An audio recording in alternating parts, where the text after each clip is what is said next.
So welcome back to We Never Left. My name is Imran. I'm the host, and today we have Arnold. Arnold is the co-founder of Sphere. Sphere is a payments on-ramp, on off-ramp solution that's being built on native to Solana, if I'm not wrong. I think pretty revolutionary stuff. I saw some word around things like off-ramping from your hot wallet to your bank account in like seconds, and just stuff that as a crypto maxi, super exciting. So let's get right into it. Arnold, welcome to the show. Thanks so much for having me. Excited for this and appreciate that kind intro.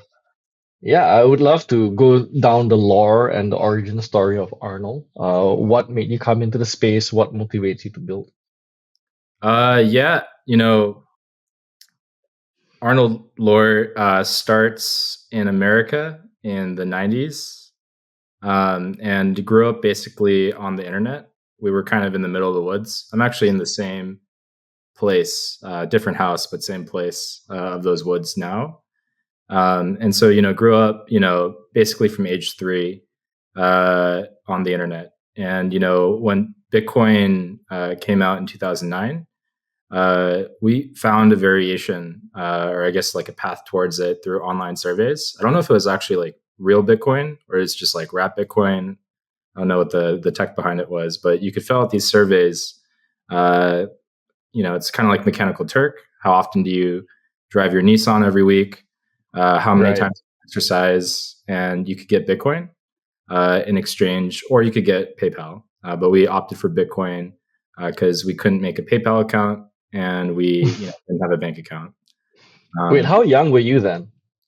This will date me, but I think I was 13. Oh, Ballpark wow. 13. Man, Yeah, I you think it was started 13. early. Nice. Yeah, it made total sense. You play RuneScape, there was gold. World of Yeah. Warcraft was gold. There's this magic money, Bitcoin, that people are apparently willing to take. And they did. I eventually was able to trade in our Bitcoin for a World of Warcraft gift card. Right. Um, I think experienced the early marketplaces and like the early possibilities of Bitcoin, but went through life fairly normally otherwise. Went to high school, went to college. People are talking about Ethereum during the first few years of college. ICO craze. Everyone has their own story. Trying to explain to your mom like why you're mining this thing called Ether, and she's just confused.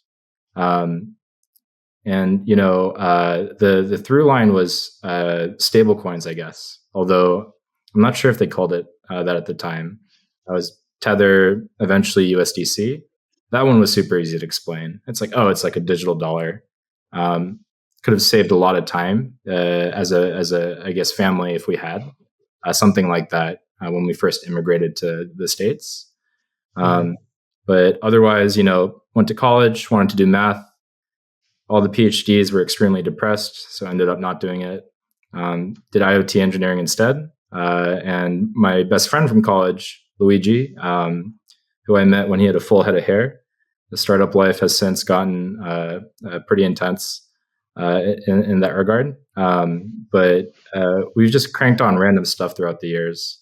Market data platforms, like Airbnb experience competitor, and started tinkering around on chains post-COVID. And, it was really attractive from like a political point of view, a philosophical point of view, just the coolness from a technological point of view of being able to transmit money. And I suppose at the time couldn't really like connect the dots.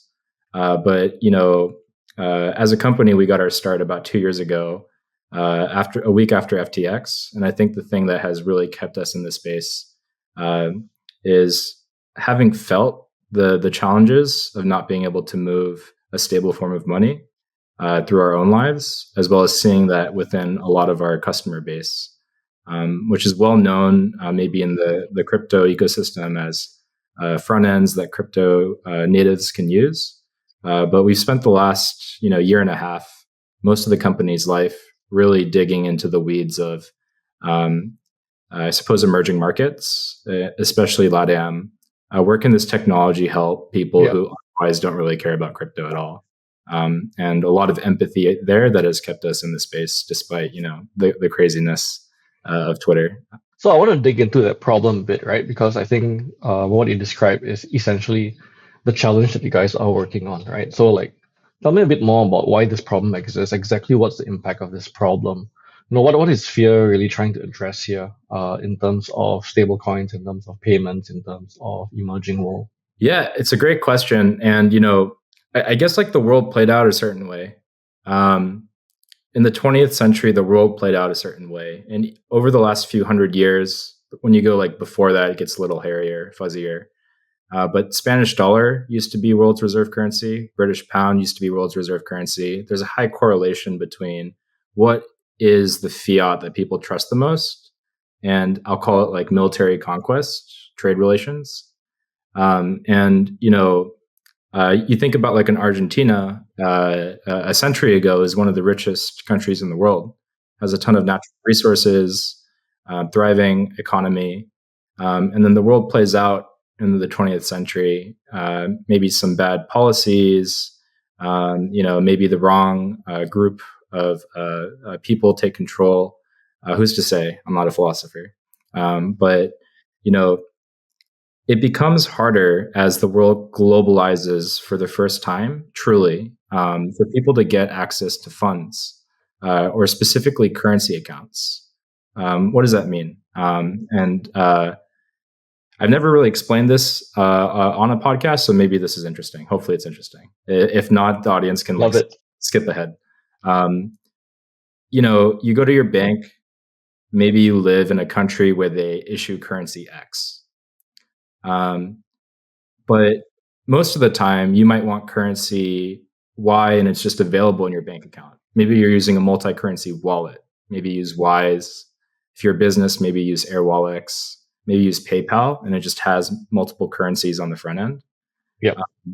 What's happening behind the scenes is that a bank from the country where that currency is issued is agreeing to subledger funds in your name. Your Euro, USD, CHF, whatever, they're not being all housed necessarily at the same bank. They totally could be in a indirect way, but the actual reserves, the currency, is usually subledgered in a structure called for benefit of, meaning that your American bank might work with a Singaporean bank, which might work with a Swiss bank, etc., to ledger, hey, Imran has X, I don't know, $100 here. Over here in Switzerland, Imran has 50 Swissies. In a different country, let's say India, Imran has 75 rupees. And these banks, their front ends, the fintechs that wrap the banks and their front ends just happen to display all these currencies to you at once. But if you're from the developed world or from a really well-regarded emerging market, you can get access to a ton of currencies. Singapore, Hong Kong, as an Yep. example, get access to a ton. Yep. Um, but if you were from a country where maybe a couple decades ago the international credit rating just got ruined because of some bad choices or external macroeconomic forces, Yep. maybe there was some instances of money laundering. Maybe geopolitically, your country was not favorably viewed by the winners of that conflict. It becomes really difficult to get access to the most valuable currencies in the world. And there's a very stark Pareto distribution in terms of what currencies are used. People meme about BRIC countries coming up with their own coin. People meme about Bitcoin eventually becoming the currency of the world. But there's the currency that we know and love, trust, can exchange with each other. And then there's the currency that is used to denominate trillions of dollars, literally the world's wealth in commodities, securities, fixed income. That's super hard to unravel because Yep. all ledgering is based on these units of account. So to zoom back into your question, or maybe zoom out to your question, it's like, why does this problem exist? Why do people need stable coins? Why do they need an on and off ramp? Why is crypto an interesting option for them? And it's because you have a representation of some asset that you would traditionally need permission from a single or maybe a very small set of counterparties. You go to an emerging market, they might not have that many banks that have relationships with banks in America and Switzerland, whatever, UK. And hence, you as an individual will have a really tough time getting access to those most valuable currencies in the world. And that's not really your fault. If anything, if you're in an emerging country and you want to get access to USD, your government has an incentive to make it difficult for you to get USD. Because if you swap all of your assets and denominate it in USD, well, now they're going to have a difficult time conducting local monetary policy, taxing, controlling, having a budget to maybe build infrastructure locally, or to subsidize education or what have you. Or maybe it's more nefarious. I think history is more of a better judge than Arnold. So stablecoins, because it's just a representation, it's privately issued at the moment by a couple of companies who create these things, and people trust them enough to believe that minting and redemption is actually works. It's a great alternative or a proxy to a dollar account, a proxy to what you would normally need permission from maybe your bank or your local country, and start to meaningfully interact with the rest of the world, who, again, is expecting you to use the most valuable, commonly trusted units of account. So I'll pause there as I feel like I'm rambling. Hopefully that kind of answers the question. Yeah, that's very fascinating, right? So obviously you have governments who are not incentivized to have their citizens convert their local currency to external currency because of certain currency controls and policies. Then you also have the banks that maybe for whatever reasons have their own reasons to perpetuate certain systems. And then now you have crypto, and people say, oh, crypto solves this, right? Crypto solves the cross-border transfer problem, but it doesn't solve it completely either, right? Because although it is a proxy for that value, at the end of the day, I will still have to off and on ramp back to my fiat in my local account, right? Wherever the origin and destination is. And so I think that probably wraps into kind of how you guys are building a solution. It also goes into a follow-up question I have, which is crypto doesn't completely solve it because we still have to go down the route of compliance, policy, KYC, AML, working with the banks, working with the regulators. So how do you guys look at solving that tail end of the problem, which to me seems to be where the real weeds are and makes a difference between we've solved this problem and we've kind of solved this problem? I think a good place to start is to try and figure out why these meat space requirements exist. It's very difficult to be adversarial to the real world and to then be given the access to, say, move between stables and fiat currencies. And there's a whole host of reasons why that's true. But I think from first principles, it's okay, well, there are these inbuilt frictions. Maybe they're regulatory. Maybe they're just human labor. Someone has to go and process the KYC, confirm that you're not a terrorist. Why do these rules exist? And we had the blessing and curse, I suppose, of starting legally incorporating a week after FTX, completing seed funding during the regional bank crisis, and looking out into the ecosystem and realizing, wow, Solana is maybe at $10, $15. There aren't that many people left, and it gives you more time to think about at a high level, at a meta level, where is the utility when it's prices are not just constantly going up. I think what we discovered is if you look at the letter of the law and you look at the precedent, you look at guidances, you talk to people who are involved with passing the legislation or involved as regulators, it starts to make sense why some of these requirements exist. And it also starts to make sense where there is what I'll call tech debt. it makes sense that maybe we don't want criminals to get more money. We don't want them to launder their money. This has exploitative and like profound negative consequences for people who live near those criminals, or are affected. Maybe like a concrete example is like you probably don't want money to be laundered by a cartel that is shipping fentanyl into the United States because that's going to kill people. And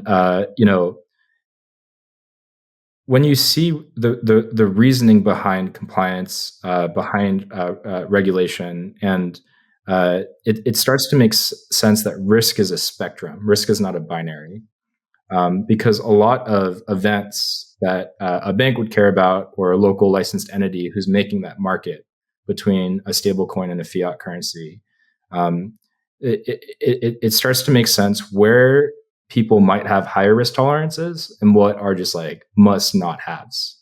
OFAC sanctions are commonly talked about, and that's because it's an example of strict liability. Like even if you're mildly involved, it doesn't matter. Like you're responsible. And functionally, when you see justice departments carry out, let's say, investigations or enforcement actions against parties involved in a nefarious transaction, they're going to go after everyone, because a regulator or a law enforcement agency isn't going to have the resources to precisely understand every minute detail of every single industry. So, building on top of that, to properly solve that first and last mile of moving between stablecoins and fiat, there has to be a foundation built on top of compliance, on top of respecting the rules, that there is no margin of say risk tolerance. And for the things where there is a margin, that's when you have to think about counterparties who are willing to bite that risk and your internal tolerance for that risk. A concrete example would be certain acquiring banks are actually okay if you do things like gambling or adult. But tons of money to be made there because a lot of people aren't. But then you have to ask yourself, is this something that we ourselves are cool with, whether it's like ethically at one level, but it's also the economics behind it. Crypto transactions are notoriously difficult to get super seamless because they're broadly irreversible. You could scam someone, steal their money, reverse the transaction. You could steal someone's keys, take all their money, and it means that we probably need some level of the same circuit breakers that exist in the traditional fiat world. Although, for sure, there's a ton of extra stuff that maybe we can make more efficient. So, I made a tweet about a year ago, which was like, I just realized that all payments companies in their limit become compliance and risk companies. That thesis has since developed a bit. It's a hazard of the job, right? Yeah, they don't put into all the JDs, but in many ways that is the moat. Having a really robust approach to compliance and risk, because from first principles, think about what goes into paying for a good or a service. There is some labor that is difficult to do. If you take a view of the economics as being a specialization of the time and energy that people are putting in based on the means of production that they have, it starts to make sense why you get paid a lot for risk and compliance. Because you have to have a very nuanced view of the counterparties that you have, the industries that you're servicing, and what is the human labor that you just can't really get rid of.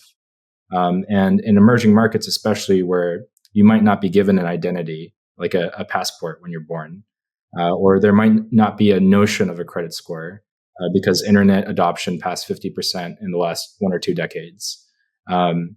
It starts to make sense why this becomes a meaningful edge relative to the things that have become commoditized. Anyone in the world can send, through a blockchain stablecoin from point A to point B. Anyone can sign up for an account at Binance, unless you're in the United States. Then you can sign up at Coinbase or Kraken. anyone in the world can create a front end to make clicking on through your wallet easier. The real moats are the things that are not yet commoditized, whether just because inherently they can't be, or because the path towards commoditization still has frictions. And commonly in fintech, that's regulatory capture. Historically, maybe you just needed a bunch of like physical servers to scale a service up to different regions.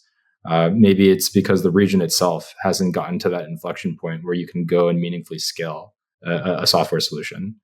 But yes, those are the things that we thought a lot about as we went to market. And, I think that's why our rails are relatively robust today. We're very selective about who we work with, what the counterparties are, what the nature of the business and the funds are. We pay Chainalysis probably too much money. And we take a very bespoke risk approach to the unique risk signals that you can surmise. Of course, on the Web2 side, like there's a whole industry around that, but there's a ton of unique risk signals that you can also get from Web3 and Solana specifically. The account and programming model just uniquely enable that to happen. And hopefully proof will be in pudding. Risk is one of those things where it works most of the time, even if you don't do anything. But the one time that it breaks could, bankrupt you overnight. That's interesting. I find this very, very fascinating, and I really love how you take a look at things from very first principles and economic and social theory point of view. I want to touch on the building from the FTX breakdown, but I first wanted to talk about this point where most builders in DeFi are building it because they believe in the values of decentralization, autonomy, permissionlessness. So, for example, I believe I'm one of them, very DeFi centric, very DeFi maxi. I hold everything in self custody. I believe in building out DeFi.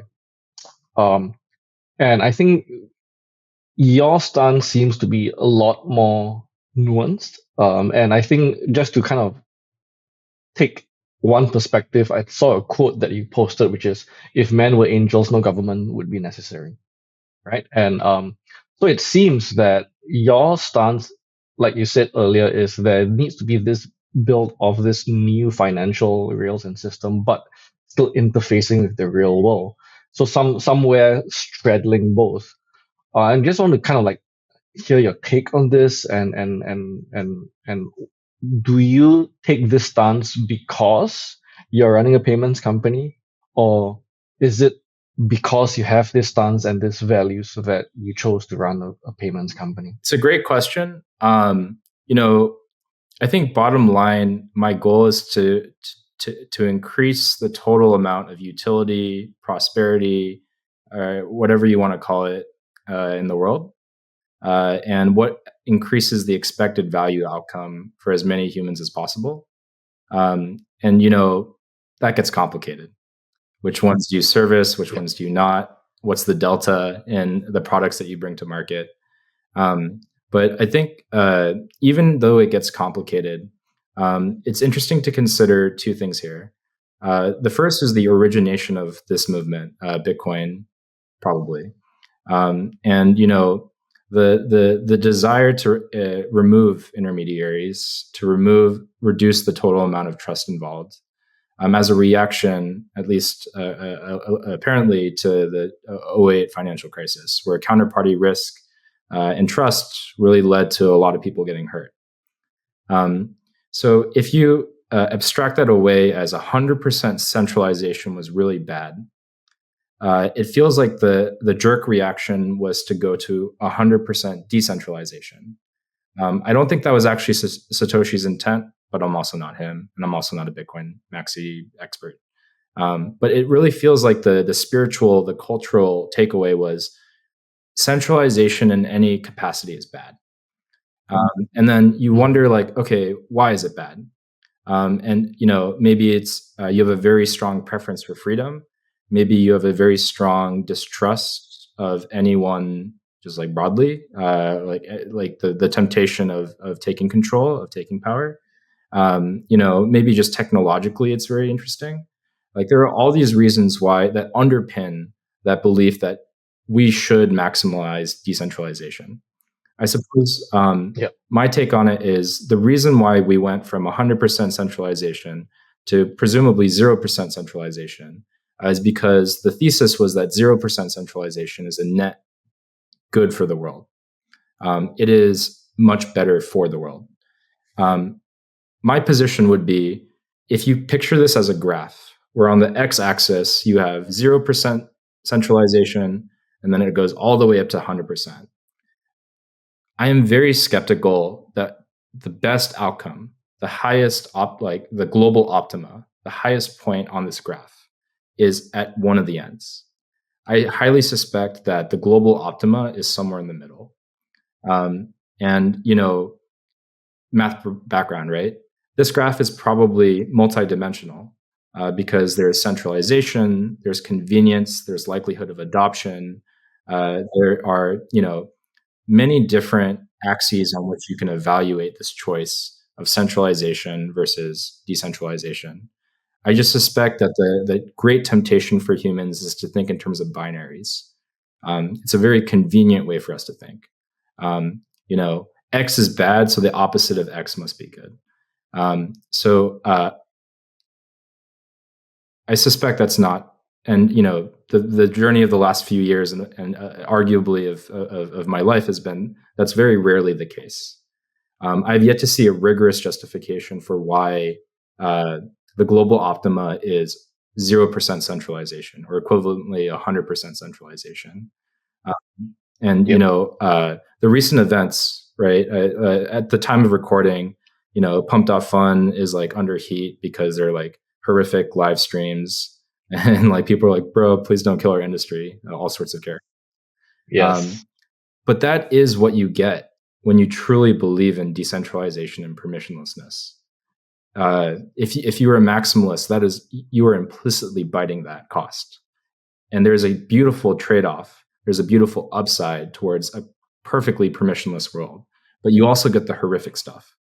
And Yep. history is rife with examples. People who spent much more time were smarter than me, and they still have their written work describing that state of nature as an example of when people are left to their own devices.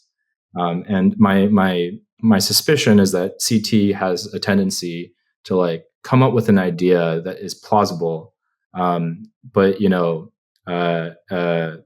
probably like maybe has been tried in a variation, and not being aware of that variation existing. Like this time it's different, right? Like that's the meme. And it feels like we speed run not just like finance and governance, but also the social layer. What happens when people are just left to do whatever they can? So to more directly answer your original question, certainly like my view is in payments has shown me that like, okay, it kind of makes sense. I was forced to like confront the compromises that must be made in order to create a product that helps people move in and out of their crypto money. But I think learning more about the past, what's been tried, especially within fintech, but like within the broader scope of the world, and really experiencing what happens on the ground. If you bite that permissionlessness trade-off, makes me believe that the global optima is probably not max, like 100% decentralization. And functionally, it's often that way, right? Like it is one thing it's cool, right, to be like, I used to be a libertarian. To be like, we should let people do anything. It's cool to believe that because it's within the scope of like freedom. It as a preference makes a ton of sense for the individual that you're likely reaching to. But it's very not cool. It's very lame to add detail in this nuanced way, unless you have as concrete emotional, I suppose, trade-offs when you bite that bullet. So yeah, is it because I started a payments company, or did I start a payments company because of it? It's probably more so because I did payments. In the early days, we had no idea. In the early days, we just reasoned from first principles that this is probably like one of the higher utility things if you can reduce computational complexity on ledger settlement. But now I tend to believe that it has to be more nuanced if we want this technology to matter, and or it can be either of these. We want this thing that we all work on to produce a good outcome for the world. So in terms of that good outcome, you believe that payments will be the gateway drug to crypto mass adoption? Is that what you think? And what do you see the pathway to that is from here? I think there is a path for sure where crypto, where payments is a gateway for broader crypto adoption. But I don't have as strong of a conviction in that path. My strongest conviction is that there is a 10, 100, 10,000x from reducing the computational complexity on ledger settlement. That to me is super straightforward to understand. Yep. When we talk about crypto broadly, that is harder for me to understand because there are so many things there's so many different applications that could imply. There are a couple of maybe like counter, or I don't know if contrapositive is the right word here, but there are a couple of things that I believe are probably not going to happen. Like I don't think grandmas will, one day like go out of their way to settle on a blockchain, like or use a blockchain, frankly. I think financialization is an activity that like we all really care about because of selection bias. But I think there are a ton of people Yep. who like don't actually want to bet on stuff. They don't actually want to like express a market opinion on an outcome. Maybe they don't like have the personal or like personality for it, or maybe this is just not something they're interested in. I don't believe in a world where 8 billion people are like going out of their way to use a blockchain. There are subcategories within the scope of crypto as distinct from blockchain that I believe there's a clear path towards mass adoption, or like a lot of people, maybe not all 8, but like a billion people maybe using one day. But I have less conviction on just because we pay each other in stable coins. Let's say we're just normal people and we were like, oh, stable coins, we're going to send them to each other. We get phantom wallets. Maybe there's a convenient off ramp. Maybe it's just all under the hood. Neither of us know. I don't think this necessarily means that we're going to go onto crypto Twitter, create an account, start like interacting with the community, become part of this digital city, and like start using all the other apps that just happen to use a very like the same DB, like partial backend. It's harder for me to understand why that would be true. Yeah, I agree with you. A lot of it will be abstracted, and in the end, and people will just be using it probably unknowingly because it's already in the background. Yeah. I wanted to ask you as well. So you started out right after the FTX breakdown, and we're here today when Solana has minted an all-time high. The bull market is apparently back in season. We have Trump taking over. Apparently, will be a lot more crypto friendly. Apparently, they're going to start a reserve fund for Bitcoin. And then you have like Stripe acquiring Bridge, right? So like, do you feel that your vision and values have been validated? Has things changed along the way? And especially with this payments landscape, right? Like, how are you thinking about taking a different stance or approach compared to, let's say, some of the key competitors out there in terms of approaching payments and how you guys are doing it? Because this is a public podcast, I probably have to keep the second response higher level. But on the first, certainly validating. From first principles, it made sense. It makes a lot of sense. It happened sooner than I thought, and I suspect that there's a good chance that the industry experiences a really great next few, I don't know, months to years.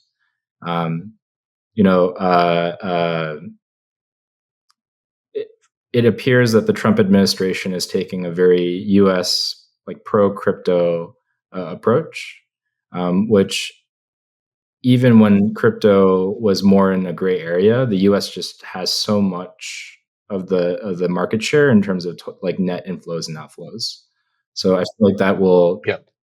it's hard to see why that would be bad. And I'm very excited to see what happens over the coming periods. Although, you know, um, uh, if you try to be rational or objective about it, there's always a trade off. And you know, 2021 NFT season is probably the most recent data point that we have for that. Um, uh, so yeah, overall quite bullish. Yeah, I don't know if you guys have seen the Euphoria coaster or the reverse Euphoria coaster, but like the more up you go, you know, it increases the total height with which you could potentially go down. So we're always keeping an eye out on that, but it does appear like the headwinds for the industry are quite great, and I'm really excited to see the talent and capital that come in. Hopefully, a serious and deep exploration by existing institutions, incumbents across industries. Although, you know, we'll see it, or we'll fully believe it when I see it. Um, I think on the latter, the second question, it's, I, you know, this might sound cryptic. Um, I think it's worth thinking about what type of a economic good payments is. Like historically, it was maybe not so durable. Historically, maybe it was a lot harder to create. Like fintech didn't really exist until 98, arguably 94, but you know, PayPal helped carve out the industry in 98. We didn't have any regulations until years later. Now, back then you needed physical servers to do payments, and the whole point of payments is to have support many places. Um, you know, I think the economic good of payments infrastructure is becoming increasingly commoditized. So our approach is to be very careful about what it means to compete within payments. Um, you know, what is this endeavor where you get a bunch of smart people, maybe raise some capital, work really hard to create some valuable thing for the world, call it a product. Um, And one, you know, really interesting thing about this industry is that it doesn't have to be a company. It doesn't have to IPO someday. It could, but it doesn't have to. Um, I think that's very interesting, and will inform our approach as you know. You think about the first principles view of the economic good that we are wrapping up into a product. A banana shipping company. It's hard for me to imagine that goes away. Country A has bananas, country B doesn't. It's an industry that has existed for thousands, hopefully, of years, hundreds of years minimally. You bring the bananas from A to B because people like bananas. They have potassium, right? They taste good. Um, that business makes a ton of sense. Why there's an inherent limit to which you can commoditize that economic good. Um, Payments infrastructure is quite different. I see. That's very interesting. So you're kind of thinking of it as a public good, and I'm very interested to see where that goes from here. So I think we're going to the tail end right now. I would have asked you about controversial opinions, but I think you shared a few already. So I want to ask you, like, is there someone that you wish, or some organization that you wish you would be able, if you could, you would remove from this industry, and why? Oh, that's a spicy one. I think it would be crazy for any person to love everyone. And I think, you know, the industry has its share of people that arguably produce net negative outcomes for the other participants. Yep. Um, you know, um, I wonder though if you actually got rid of them, like what would be the outcome? Like does someone just take their Mm. place? Um, you know, is the removal itself a bad act, a net negative outcome compared to them just being around, even though that's already bad?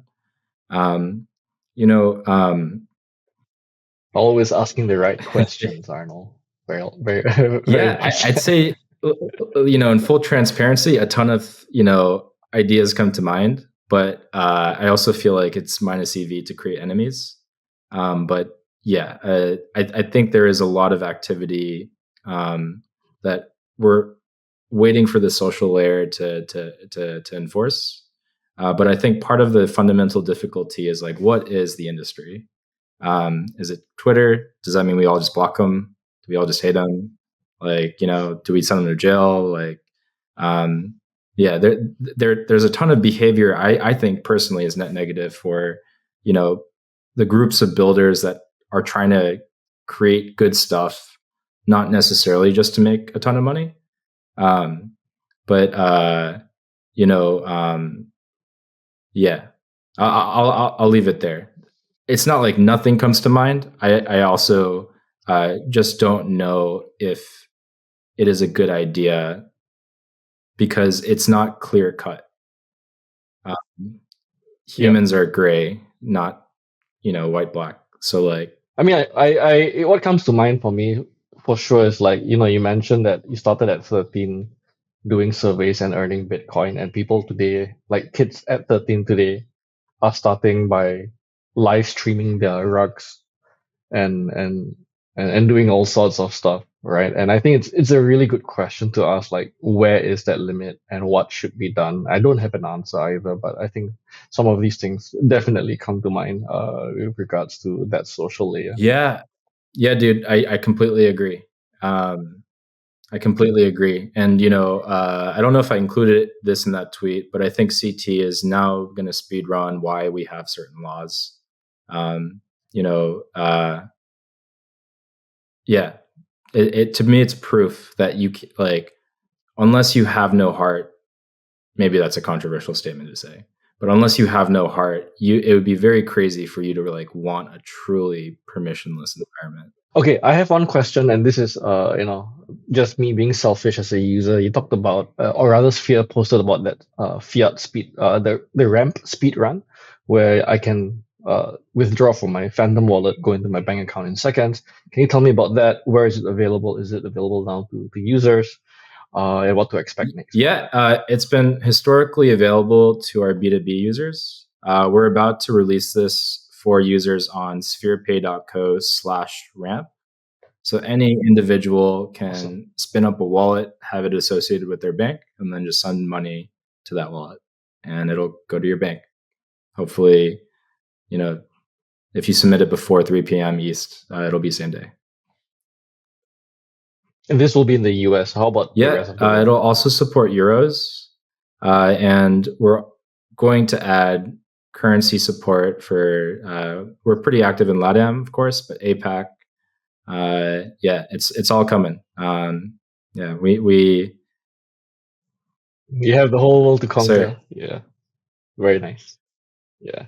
Okay, cool. So, is there anything else that you'd like to share with the rest of the audience before we end off today? Um, is there anything I'd like to share with the rest of the audience? Well, if you've listened to this whole thing, thank you. I hopefully it didn't ramble too much. If I did, I hope it helps you fall asleep. I'd like to thank you both for, I guess, you guys for inviting me on here to talk. Maybe one thing I'd encourage spiritually is I think that this upcoming cycle has a very good chance of fulfilling people's monetary goals. And I would just strongly hope that you give back, whether it's to this ecosystem or to the people around you. Um, and I think like that like the nature of this thing where we don't have circuit breakers is that right before we start to crash, there's so much euphoria, and if you're longing, Yep. your student loans or your life insurance or your 401k, I'd encourage you to be careful. Um, you know, it always feel like when you feel like you shouldn't sell because you're so excited about it continuing to go up. Uh, An yeah, indicator. be careful. Yeah. I think that's a great message, and then I think that's something that most people neglect because they get the gains in the portfolio, but they don't have that inner stability either. But also like being able to take all of that experience and wealth, and also use that, with your family and society around you. I think that's a great message as well. So I think that's a great place to stop it off. I think we should probably have a chat maybe a year or two down the road and see where payments and where Sphere evolves. But otherwise, thanks again, Arnold, for Yeah, being we'd here. love to. And thanks again for having me. Hopefully, this was interesting to someone.